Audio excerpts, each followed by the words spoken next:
दोस्तों, आज की कहानी एक ऐसे सीधे साधे कुम्हार की है जिसे लोग कमजोर समझते थे, लेकिन हालात ने उसे ऐसा योद्धा बना दिया कि जंगल का राजा भी उसके सामने घबरा गया। आखिर कैसे, यही जानेंगे आज की इस अद्भुत कथा में, जिसमें है साहस, चतुराई और एक ऐसा मोड़ जो आपको सोचने पर मजबूर कर देगा। तो चलिए शुरू करते हैं कुम्हार और शेर की रहस्यमयी कहानी। दोस्तों, बहुत पुराने समय की बात है। एक छोटी सी बस्ती में भोला नाम का एक गरीब कुम्हार रहा करता था। वह दिन भर मेहनत करता, मिट्टी से खूबसूरत बर्तन बनाता और फिर शाम को उन्हें अपने गधे पर लाद कर बाजार में बेच आया करता। यही उसकी रोजमर्रा की दिनचर्या थी। मेहनत के बावजूद उसकी जिंदगी बड़ी मुश्किलों में गुजर रही थी, लेकिन वह ईमानदारी से अपने काम में लगा रहता। इसी बस्ती के पास एक घना जंगल था, जहाँ एक खूंखार शेर का आतंक था। बस्ती के लोग इस शेर से बहुत परेशान थे। वह आए दिन गांव के लोगों और उनके जानवरों का शिकार किया करता। बस्ती में डर और दहशत का माहौल था। कई बार गांव वालों ने शेर को पकड़ने की कोशिश की, लेकिन हर बार वह उनकी पकड़ से बच निकलता था। धीरे धीरे बस्ती के लोग इतने डर गए कि उन्होंने रात के समय अपने घर से बाहर निकलना ही बंद कर दिया।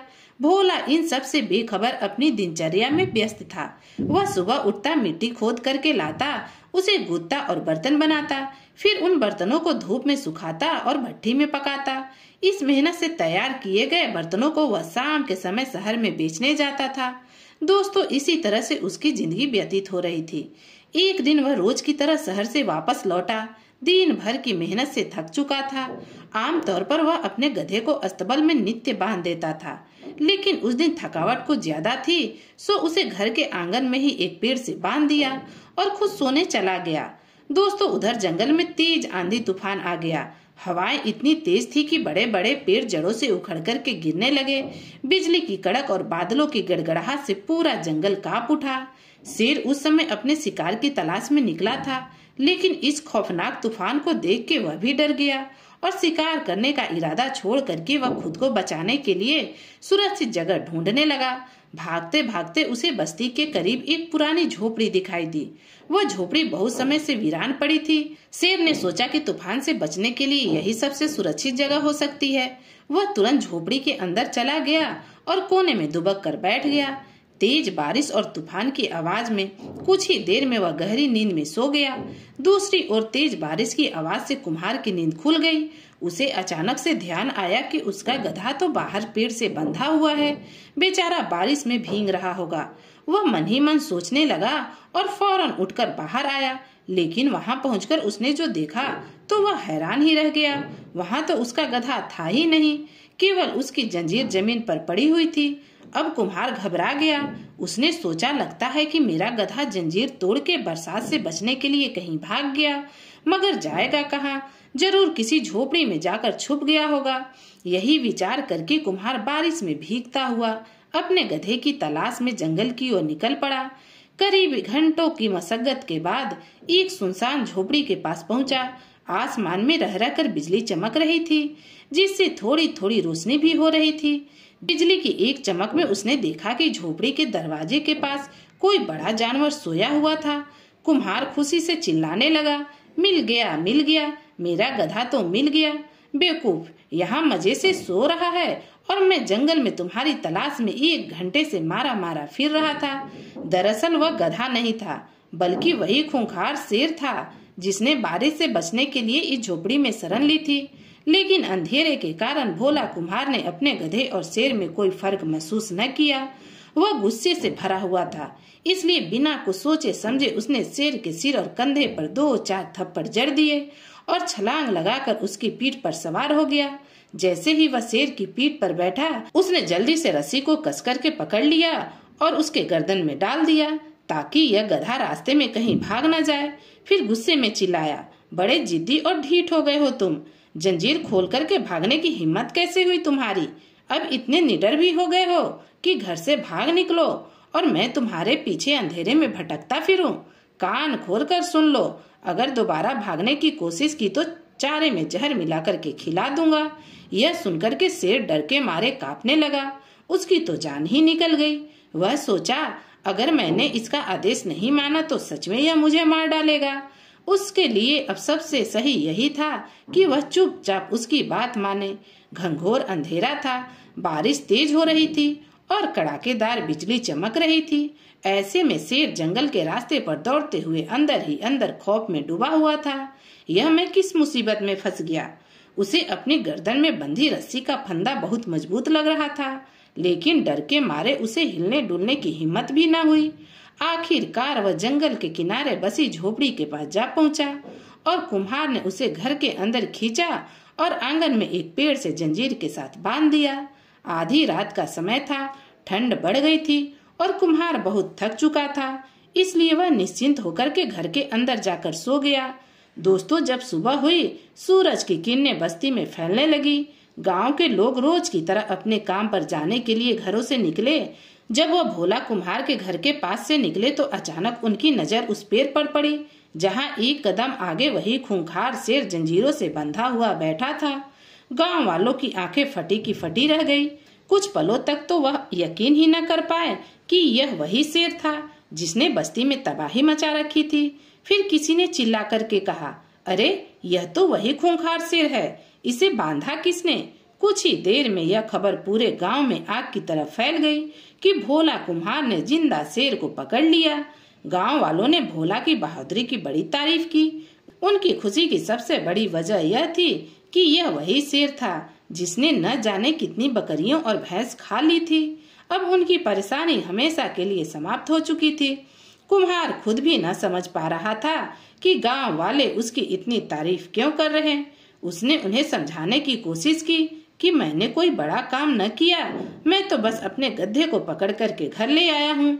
लेकिन जब उसने ध्यान से देखा तो पाया कि जिसे वह अपना गधा समझ रहा था, दरअसल वह तो वही खूंखार शेर था। इसी दौरान वहाँ का जो राजा था बड़ी चिंता में डूबा हुआ था। पड़ोसी देश का राजा बड़ा ताकतवर था और वह वहाँ के कई इलाकों पर जबरदस्ती कब्जा करना चाहता था। दोनों राज्यों के बीच लड़ाई छिड़ चुकी थी और आए दिन पड़ोसी देश की सेना हमले कर रही थी। राजा जानता था कि उसकी सेना बहादुर है, लेकिन दुश्मन की फौज की संख्या कई गुना ज्यादा थी। उसे किसी ऐसे वीर सेनापति की तलाश थी जो उसकी सेना की सही तरीके से कमान संभाल सके और दुश्मन को हमेशा के लिए मार भगाए। इसलिए उसने अपने मंत्रियों और सेनापतियों को दरबार में बुलाया। वह सब सलाह मशवरा करने लगे कि ऐसा कौन योद्धा हो सकता है जो इस युद्ध को जीतने में मदद करे। इसी बीच उसके एक सिपाही को अचानक कुछ याद आया। वह जोश के साथ खड़ा हुआ और कहने लगा कि राजा जी, हमें किसी और की तलाश करने की कोई जरूरत नहीं। हमारे अपने ही राज्य में एक ऐसा बहादुर इंसान है जिसे अपनी दिलेरी का सबूत दिया है। राजा ने उत्सुकता से पूछा, कौन है? सैनिक ने कहा कि महाराज, वो कोई और नहीं, भोला कुम्हार है। यह वही शख्स है जिसने अपने अकेले दम पर एक खूंखार शेर को जिंदा पकड़ लिया। ऐसा बहादुर इंसान हमारी फौज में यदि सही तरीके से कमान संभाल ले तो हमें जीत भी दिला सकता है। राजा ने तुरंत एक संदेशवाहक को भोला के घर भेजा। जब भोला कुम्हार को यह खबर मिली कि उसे सेना का सेनापति बनाया जा रहा तो वह हैरान रह गया। उसे यह सब किसी मजाक से कम न लग रहा था, लेकिन आदेश को टालना भी संभव न था। वह अनमने ढंग से तैयार होकर राजा के महल पहुंच गया। महल में राजा ने उसका शानदार स्वागत किया और उसकी खूब खातिरदारी की। फिर आदेश दिया कि अगले दिन फिर दरबार में हाजिर हो। भोला के तो होश ही उड़ गए। वह सोचने लगा कि यह सब मेरे साथ क्या हो रहा। कहाँ मैं एक साधारण कुम्हार और कहाँ एक सेनापति बनने जा रहा हूँ।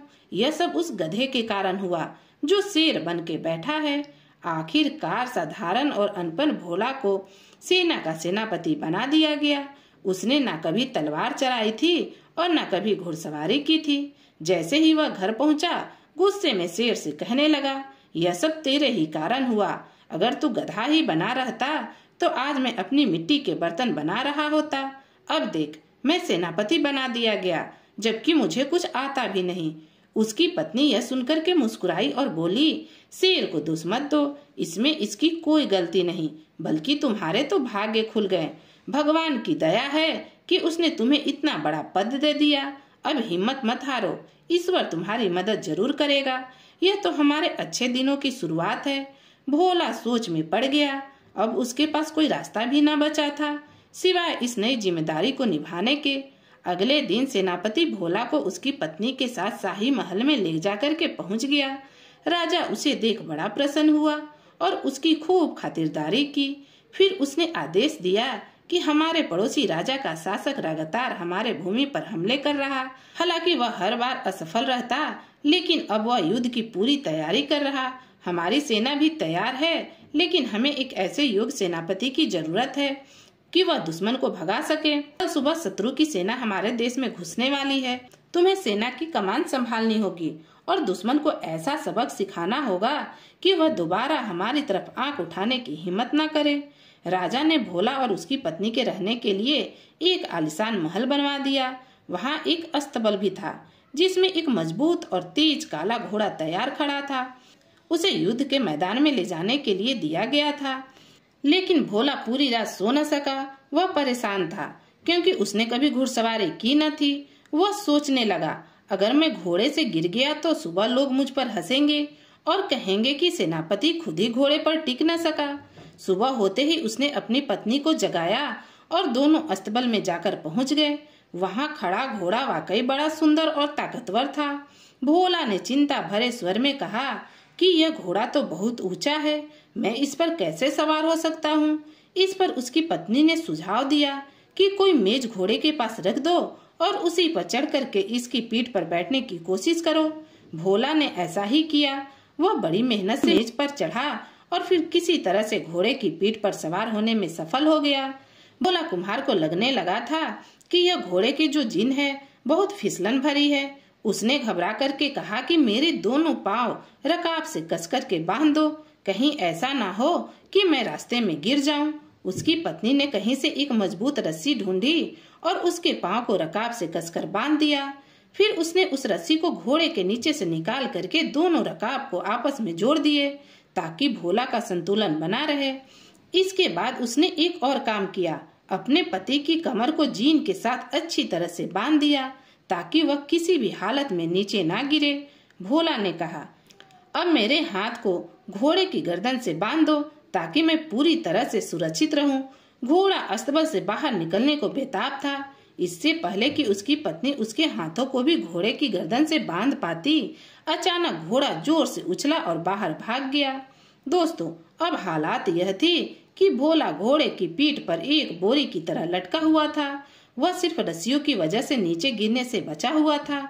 उसने घबरा करके घोड़े की गर्दन को कसके पकड़ लिया और मन ही मन ईश्वर से प्रार्थना करने लगा कि हे भगवान, तूने मुझे एक साधारण इंसान से सेनापति बना दिया। अब मेरी इज्जत और राज्य की रक्षा तेरे हाथों में है। मैं एक अनपढ़ और कमजोर आदमी हूँ। आपकी कृपा मेरी मदद कर और मेरी जान को बचा। काला घोड़ा बिजली की गति से तेज दौड़ता चला गया। उसने शहर की गलियों में हलचल मचा दी, खुले खेतों की ओर भाग निकला। तेज रफ्तार से दौड़ते हुए उसने नदी और कई ऊबड़ खाबड़ रास्तों को पार कर लिया और भोला रस्सियों के सहारे बस किसी तरह अपनी जान बचाने की कोशिश करता रहा। अब सेनापति भोला का घोड़ा युद्ध के मैदान की ओर बढ़ रहा था और दुश्मन के शिविरों के करीब पहुंचने लगा। उसे एहसास हो गया कि वह घोड़ा सीधे दुश्मन की ओर भाग रहा। उसने घोड़े को रोकने की बहुत कोशिश की, लेकिन सब बेकार। जैसे ही घोड़ा एक बड़े पेड़ के पास से गुजरा तो भोला ने उसकी एक मोटी शाखा पकड़ ली, यह सोच करके कि शायद वह इससे घोड़े को रोक सके। लेकिन उसने शाखा इतनी जोर से पकड़ी कि वह टूटकर उसके हाथ में आ गई। अब दुश्मन के शिविरों के बाहर एक सैनिक यह दृश्य देख रहा था। उसने देखा कि एक घुड़सवार बड़ी तेजी से उनकी ओर बढ़ रहा और रास्ते में आने वाले सारे पेड़ों की शाखाएं तोड़ता आ रहा। वह घबराकर सोचने लगा कि यह वही सेनापति है जिसने जिंदा शेर को पकड़ा था और अब हमारी ओर आ रहा, और जिस तरह से पेड़ों की शाखाएं तोड़ रहा, कहीं हमें भी उसी तरह न तोड़ डाले। उस सैनिक के मन में खौफ बैठ गया। वह चिल्लाने लगा, भागो, अपनी जान बचाओ। यह कोई साधारण इंसान नहीं बल्कि कोई राक्षस लगता है। अगर इसने हमें पेड़ों की टहनियों की तरह तोड़ना शुरू कर दिया तो हमारी हड्डियां चकनाचूर हो जाएंगी। जैसे उसने पीछे की ओर देखा, उसे सेनापति भोला के पीछे पूरी सेना आती दिखाई दी। यह देख करके उसकी घबराहट और बढ़ गई और जोर जोर से चिल्लाने लगा, दौड़ो, भागो। जिंदा शेर को पकड़ने वाला सेनापति एक विशाल सेना को लेकर हमला करने के लिए आ रहा। जिस फौज का सेनापति इतना ताकतवर हो, वह हमारा क्या हाल करेगा। यह सुनकर के दुश्मन के सैनिक डर से कांप उठे और अपनी जान बचाने के लिए घोड़े पर सवार होकर वहां से भाग निकले। उनका राजा अपने शिविर में बैठा हुआ युद्ध की स्थिति पर नजर रख रहा था। जब उसने देखा कि उसकी सेना अचानक से पीछे हट रही, उसके सैनिक दहशत से भाग रहे, तो वह घबरा गया। युद्ध का पासा पलट चुका था। हार को सामने देखते हुए राजा ने शांति की याचना करते हुए एक पत्र लिखा और उसे अपने शिविर में छोड़ दिया। इसके बाद वह अपने घोड़े पर चढ़ा और अपनी सेना के पीछे पीछे भाग निकला। वह इतना भयभीत था कि उसने पीछे मुड़कर भी न देखा। इधर सेनापति भोला का घोड़ा जब दुश्मन के शिविर के करीब पहुंचा तो वह अचानक से रुक गया। भोला ने कांपते हाथों से अपने पैरों को रकाब से निकाला और जैसे ही नीचे उतरने की कोशिश की, धड़ाम से जमीन पर गिर पड़ा। यह तो ईश्वर की कृपा थी कि उसे इस हालात में किसी ने देखा नहीं, वरना उसका राज खुल जाता।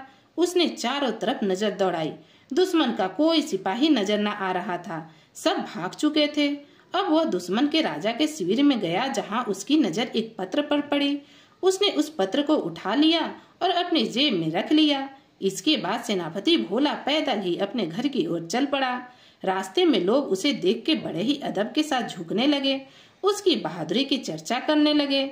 लेकिन उसे तो अपने बदन की टूट फूट की फिक्र थी। जैसे ही वह घर पहुंचा, अपनी जेब से वह पत्र निकाला और अपनी पत्नी को देते हुए कहा कि यह पत्र राजा तक पहुंचा दो। और हाँ, एक बात ध्यान से सुन लो, ईश्वर ने हमारी इज्जत रख ली है, लेकिन अब मैं अपनी जिंदगी में कभी भी घोड़े की पीठ पर नहीं बैठूंगा।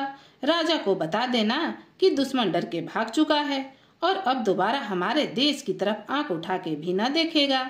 लेकिन पत्र में क्या लिखा है यह तो मैं न जानता हूँ।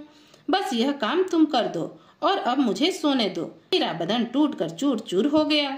इस घोड़े ने मेरी हड्डी पसली एक कर दी। इतना कह के भोला लंबी सांस लेकर बिस्तर पर लेट गया और चैन की नींद सो गया। भोला कुम्हार की पत्नी पत्र लेकर राजा के महल की ओर रवाना हुई। जब राजा ने दुश्मन राजा का पत्र पढ़ा तो वह बड़ा ही प्रसन्न हुआ और अपने नए सेनापति की खूब प्रशंसा की। उसने कहा, तुम्हारे पति इस समय कहाँ हैं? भोला की पत्नी ने बड़े अदब से सिर झुकाते हुए कहा कि महाराज, अब वह बहुत थके हुए हैं और घर पर आराम कर रहे हैं। यदि आप हुक्म दे तो मैं उन्हें जगा करके आपकी सेवा में भेज दूं। राजा मुस्कुराकर कहने लगा, नहीं, उसे अब जगाने की जरूरत नहीं, उसे आराम करने दो। सुबह हमारे पास भेजना, हम उसे उचित इनाम देंगे। भोला की पत्नी सिर झुका करके कही, जो हुकुम महाराज, और वह वहां से चली गई। अगली सुबह सेनापति भोला पैदल ही अपने घर से शाही महल की तरफ चल दिया। पूरे शहर में उसका स्वागत होने लगा। जब भोला राजमहल में पहुंचा तो राजा ने बड़े सम्मान के साथ उसे अपने पास बिठाया। वे दोनों कुछ देर तक आपस में बातचीत करते रहे। इसके बाद राजा ने भोला को ढेरों इनाम दिया और देश में अमन चैन कायम हो गया। लोग खुशहाली से रहने लगे और दुश्मन राजा कभी भी हमला करने की हिम्मत न कर सका। दोस्तों, यह कहानी हमें सिखाती है कि इंसान की असली ताकत उसके शरीर में नहीं बल्कि उसकी सोच में छुपी होती है। चाहे हालात जैसे भी हो, अगर संकल्प मजबूत हो तो कोई भी चुनौती बड़ी नहीं होती। तो दोस्तों, आपको यह कहानी कैसी लगी कमेंट करके जरूर बताइएगा। और अगर आप मेरे चैनल पर नए हैं तो ऐसी नई नई कहानियाँ सुनने के लिए चैनल को सब्सक्राइब भी कीजिएगा। तो फिर मिलती हूँ एक नई कहानी के साथ। कहानी सुनने के लिए आप सभी का बहुत बहुत धन्यवाद।